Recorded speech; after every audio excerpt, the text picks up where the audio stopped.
Watching individuals, adventurous, daring, intrepid individuals go through life spoke to me of a huge moral need to restore their function.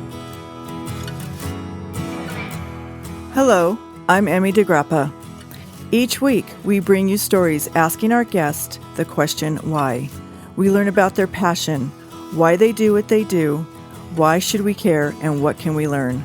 What better place to explore the human landscape than from the state known for its incredible landscapes, Wyoming? And what better organization than Wyoming Humanities? Serving our state for over 45 years, we share stories, ideas, and wisdom about the human experience. This is What's Your Why?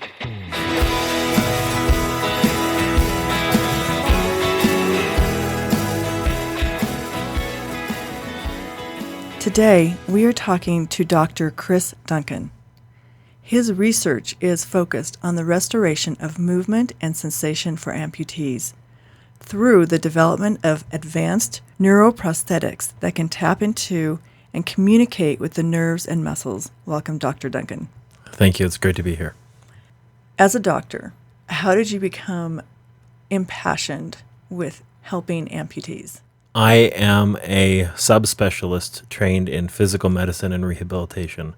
It's a type of medicine that deals with people who have more or less incurable diseases. Amputation is unfortunately one of those because we cannot regrow limbs and will not for our lifetimes, most likely. Watching individuals, adventurous, daring, intrepid individuals go through life with a seemingly minor impairment of not being able to tie a shoe or to do other tasks spoke to me of a huge moral need to restore their function. That is how I got into it. My dissatisfaction with existing technologies and their application, and the inability to imagine what would truly be possible should we have adequate tools bothered me tremendously.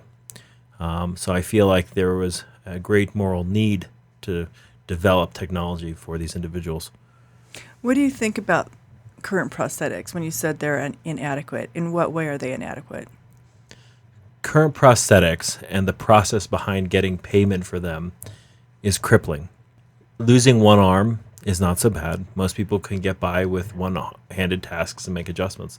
Losing two hands, however, is very difficult to do two-handed tasks like dressing, bathing, brushing your teeth, etc.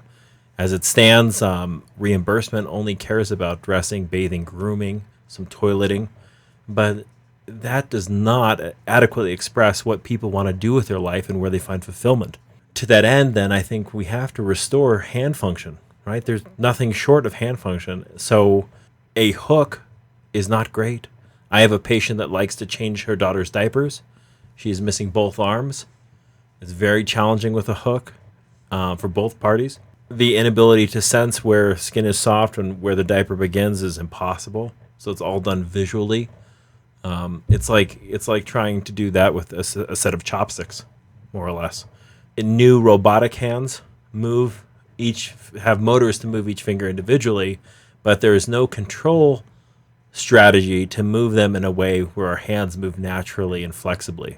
Right? So spontaneously we could make an A-OK sign or a fist or pick up a set of keys, right? Effortlessly. And that's what we intend to do. We try to create effortless, intuitive movement algorithms through computers interpreting electrical signals of the arm and nerve. And so what is the new technology that changes that? What do you have to make happen inside somebody's body for them to have sensations? There's a synergy of different technologies. One is the ability to implant electrodes, which listen to minute electrical changes in the muscle and in the nerve to be able to divine what a person was intending. And then we correlate a training performance with actual electrical signals, and then people are able to move in a naturalistic pattern. For sensation, the reverse is true, right? Where a sensor on a prosthetic hand is activated. The computer interprets that and converts it to the natural language of the nerve, which is a frequency-encoded a language, and then signal is picked up by the existing peripheral nerve at the end where it was cut off or wherever our nerve implants are implanted. It travels up the nerve to the spinal cord into the brain to the usual locations that you would perceive pressure, vibration, touch. In every effort, we try to mimic them so that they're called biofidelic, meaning that they strive to have the quality of normal touch. Does your work and your science change when you're working with like a newborn baby that's born without a limb versus an adult who got in a serious accident and lost a limb? Does the technology change for that? Absolutely, right? We have not worked with children that young. We have worked with freshmen in college, is our youngest that we've worked with, who are missing both arms. And what's remarkable about that is that in 15 minutes time, they're able to control a hand and a wrist and fingers, even never having controlled the concept of a hand in their mind, right? Their arms end above their elbows. So from even just a neuroscience perspective, that is a huge breakthrough to understand how rapid we can control something as difficult mechanically as a hand, and that suggests that we are hardwired from birth to be able to control hands. So that brings another question, because is the person that you're working with, this young person, they were born without arms. Yes. They never experienced ever the sensation of having fingers in their whole life. That's correct. And I wonder, does that change when someone who's had that sensation and then no longer has it? You know, what about the phantom hand? How does that fit into it? Phantom sensation and its painful correlate, phantom limb pain, occur in traumatic amputees. They hardly ever occurs if you're born without a limb. We envision, though, for those born without limbs to be able to, much like in the deaf community, where cochlear implants are fairly controversial early on because of their cultural implications, we don't think that there's a similar culture to contend with. We would like to enable children at a young age to have a wireless interface, reading their nerves and their muscles to be able to extend their body in novel ways, not just to prosthetic hands, but to all kinds of user interfaces, which may include computers, automotive applications, and many other ways. So you just see this being as groundbreaking. Are there other people throughout the country doing this research? There are a number of institutions in the United States. We are probably one of three at this level.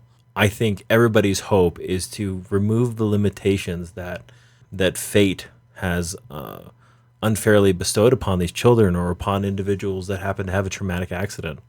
It's in some measure trying to level the playing field. So that's why you call it a moral obligation. I believe so. And as a doctor, is there kind of a controversy about what doctors feel as being a moral obligation or not? Do you feel that there's like maybe some coldness? Maybe this is your passion, but maybe not all people feel that way, or maybe not all people in the medical field feel that way. The bar for good enough changes, and it's a cultural manifestation of our thoughts, hopes, and beliefs culturally, right? And I can't help but notice, right, in popular science fiction culture, right, the prevalence of prosthetic arms and the merge of mind and machine, right? I think that speaks to our interest in restoring broken bodies to the best state possible. Financial constraints will forever remain a problem, right? As alluded to by the $6 million man and Steve Austin. $6 million is a good ballpark. Really? For the latest cutting edge research that at multiple levels, but that's a digression. But actually, it's not a digression, because then what you're saying is that though this technology is out there and this research is being done, who can afford it? So William Gibson, a sci-fi writer, writes, "The future is already here," and I may be misquoting, but the future is already here. It's just unequally distributed. And unfortunately, we have to decide how much equity we want to be able to parse out in terms of opportunity and cost. Individuals that we restore to full function should be able to return to work should be able to lead productive lives unencumbered by, say, being born due to a birth defect from a pill, a medication, or a birth trauma. I think that's an ideal world and one that I strive to make. Right, but your research must cost millions of dollars. Who funds that research? So I am a small part of a collaborative team at the University of Utah. There is an accomplished surgeon, Doug Hutchinson, an orthopedist and specializes in hand surgery that does most of the implants. The primary investigator is Greg Clark, a renowned scientist.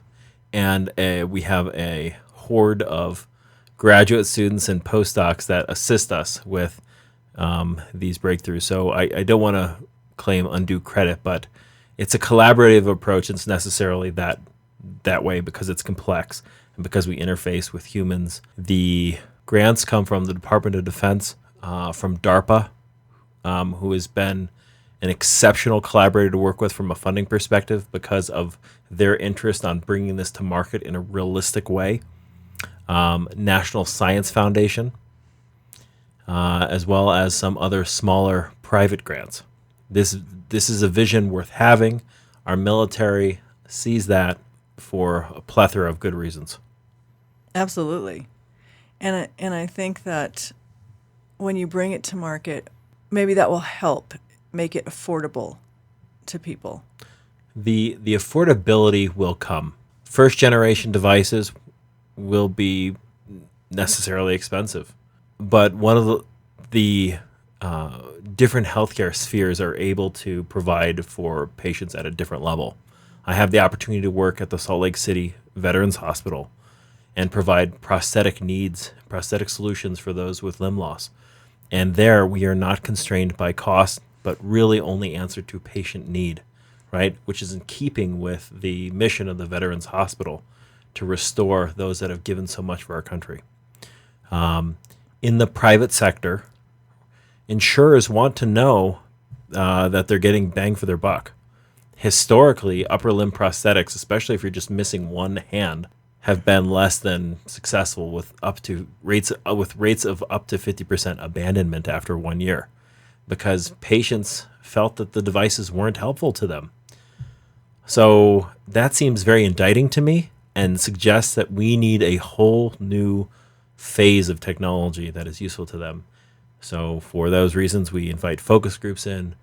We spend a fair amount of time in surveys and with real people.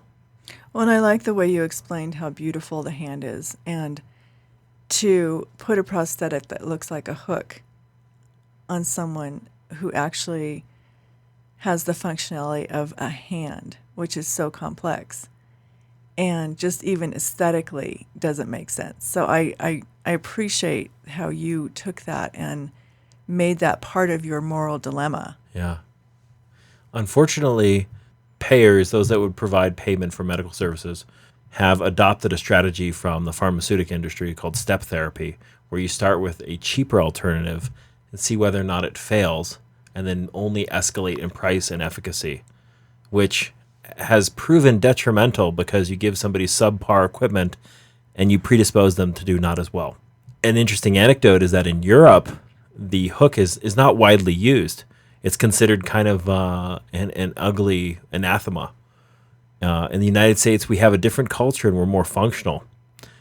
So we employ it more often. It's a little bit more robust. It's reliable.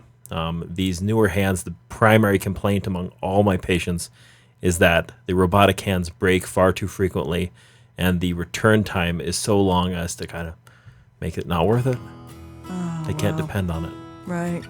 So that's another mountain you have to climb. Durability. Think of all the gloves you've gone through in your life. Think of the wear and tear on the doorknobs in your house. You've worn brass off with your bare hands. Right. That's a really good point. What great work. Thank you so much for being here. Oh, it's a pleasure. Thank you for having me. Thank you.